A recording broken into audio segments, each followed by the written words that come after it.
मनोरंजन विश्वातून एक अत्यंत वाईट आणि दुःखद बातमी समोर आली आहे. छत्तीसगडमधील एका अभिनेत्याच्या अपघाती मृत्यूमुळे इंडस्ट्रीत शोकाकुल वातावरण आहे. अभिनेता सूरज, जो नारद मेहर या नावाने ओळखला जायचा, तो त्याच्या आखरी फैसला या चित्रपटासाठी शूटिंग करत होता.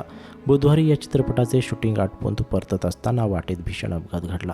धक्कादायक बाब म्हणजे या दिवशी सूरजचा साखरपुडा होणार होता.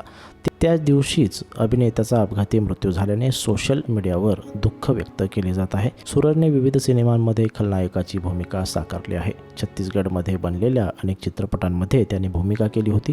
शूटिंगवरून परतत असताना त्याची स्कॉर्पिओ गाडी आणि एका पिकअप ट्रकमध्ये जोरदार धडक झाली. सरसिवा पोलीस स्टेशन हद्दीतील पिपरदुला गावाजवळ ही घटना घडली. 9 एप्रिलच्या रात्री 10 एप्रिल पहाटे ही घटना घडली. सूरज हा सारिया बिलाईगड गावचा रहिवासी होता.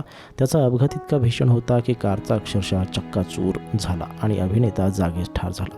सरसिवा पोलीस तातडीने घटनास्थळी पोहोचले आणि स्कॉर्पिओमध्ये अडकलेल्या उर्वरित लोकांना बाहेर काढून रुग्णालयात धाडण्यात आले होते. मात्र रुग्णालयात पोहोचल्यानंतर डॉक्टरांनी सूरजला मृत घोषित केले.